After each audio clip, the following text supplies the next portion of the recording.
திருக்கோளூர் பெண் பிள்ளை ரகசியம் 45ஆம் ரகசியம். வழியடிமை செய்தேனோ இலக்குவனைப் போலே. சாமி, இது ஸ்ரீராமரின் தம்பி லக்ஷ்மண சுவாமியை பற்றியது.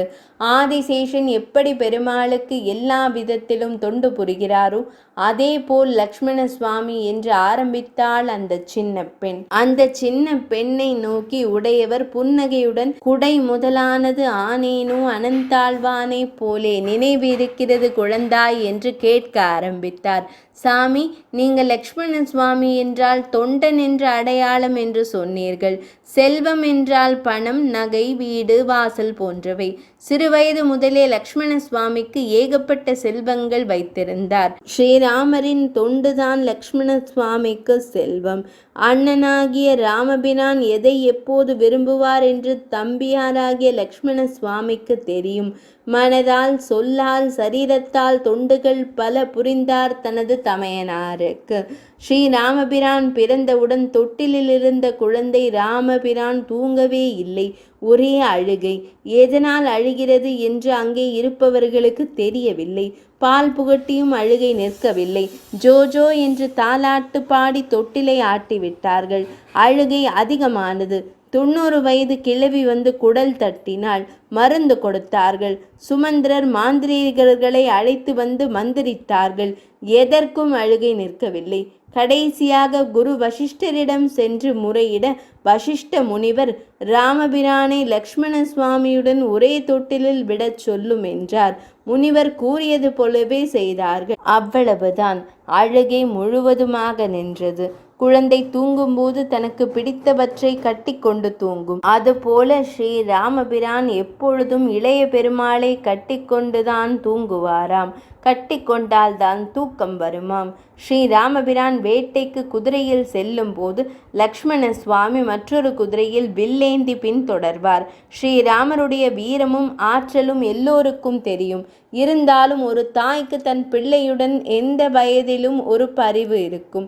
லக்ஷ்மண சுவாமி அதுபோல எப்போதும் தாய் போல் பரிவுடன் இருந்தார். விஸ்வாமித்ர முனிவர் தசரத சக்கரவர்த்தியிடம் என்னுடன் ராமரை அனுப்பு என்றார். அகம் வேத்மி என்றேனோ விஸ்வாமித்திரரை போலே என்று கூறினார். முதலில் மறுத்த தசரத சக்கரவர்த்தி பின் வசிஷ்டர் சொல் பேச்சு கேட்டார். அனுப்பி வையுமென்றேனோ வசிஷ்டரை போலே என்ற வாக்கியத்தினால் விஸ்வாமித்திரர் லக்ஷ்மண சுவாமியை கேட்கவில்லை. ஆனால் தொண்டு செய்ய லக்ஷ்மண சுவாமி தமையன் பின்னே முன்பு சென்றார். அன்னை கைகேயின் சொற்படி ஸ்ரீராமபிரான் காட்டிற்கு புறப்படுகிறார்.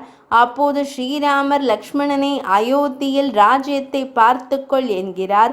ஆனால் லக்ஷ்மண சுவாமி அதை கேட்கவில்லை. பிடிவாதமாக அன்னை சீதை ஸ்ரீராமபிரான் பாதங்களில் விழுந்து உங்களுக்கு தொண்டு புரிய உங்களுடன் வருவேன் என்று ஸ்ரீராமபிரானுக்கு முன்னே புறப்படுகிறார். காட்டுப்பாதையில் முள் கூர்மையான கற்கள் விஷப்பூச்சிகளை அகற்றி பாதை அமைத்து கொடுத்த லக்ஷ்மண சுவாமி முன்னே செல்கிறார். காட்டில் அன்னை சீதை ராமபிரானுக்கு பழம், கிழங்கு, தேன் முதலியவற்றை சேகரித்து பசிக்கும் போது உணவாக அளித்தார். சுத்தமாக தண்ணீரை கொண்டு வந்து தாகம் தணித்தார்.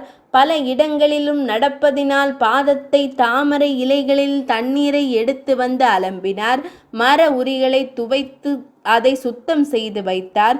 இரவு உறங்கச் செல்லும் போது கொடிய காட்டு விலங்குகள் வரலாம் என்று வில்லும் கையுமாக இரவு முழுவதும் தூங்காமல் கண்விழித்து காவலாக இருந்தார். ஒரு சமயம் இலை தழைகளால் ஆன குடிசை ஒன்றை கட்டினார்.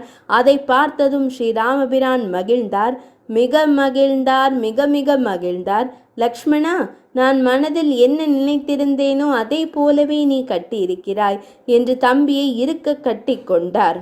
ஆற தழுவிக்கொண்டார். நீ இருக்கும்போது என் தந்தை எனக்கு இல்லாத குறையே இல்லை என்று ராமபிரான் ஸ்ரீ லக்ஷ்மண சுவாமியை பார்த்து கூறுகிறார். இப்படி நாட்டிலும் காட்டிலும் ஸ்ரீராமபிரான் போகும் இடமெல்லாம் தொண்டு செய்த லக்ஷ்மண சுவாமி போல் நான் எந்த தொண்டும் செய்யவில்லையே, அதனால் நான் ஊரை விட்டு போகிறேன் என்றாள். உடையவர் யோசித்து கொண்டிருந்தார். சாமி, என்ன யோசிக்கிறீர்கள் என்றாள் அந்த சின்ன பெண். லக்ஷ்மண சுவாமியின் கதையை கேட்கும்போது நம்மாழ்வார் நீக்கமில்லா அடியார் என்று சொன்ன வாக்கியம் நினைவுக்கு வந்தது என்றார். அருமை சாமி, இதைத்தான் நமது ஆண்டாள் எந்த பிறவியானாலும் உனக்கே நாம் ஆட்செய்வோம் என்கிறாள் என்றாள் அந்த சின்ன பெண். அடடே என்றார் உடையவர். அப்போது ஒரு சிஷ்யர், சுவாமி, எனக்கு ஒரு சந்தேகம். எல்லா சமயங்களிலும் இரவு விழித்து கொண்டு தொண்டு செய்வேன் என்று கூறினார் லக்ஷ்மண சுவாமி. ஆனால் ஒரு சமயம் காக்கை ஒன்று அன்னை சீதையை கொத்தி துன்புறுத்தியது. அந்த சமயம் லக்ஷ்மண சுவாமி இல்லையே. எல்லோரும் உடையவர் என்ன பதில் கூறப்போகிறார் என்று ஆவலுடன் காத்து கொண்டிருந்தார்கள்.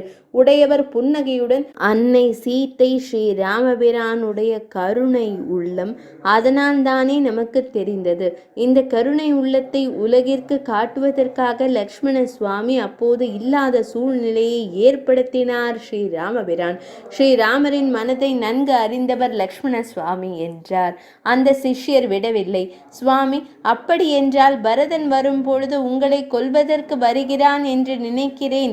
நான் பரதனை கொன்று விடுகிறேன், எனக்கு அனுமதி கொடுங்கள் என்று லக்ஷ்மண சுவாமி கூறினாரே என்று கேட்க, உடனே அந்த பெண், வைத்த இடத்து இருந்தேனோ பரதனை போலே என்றாள்.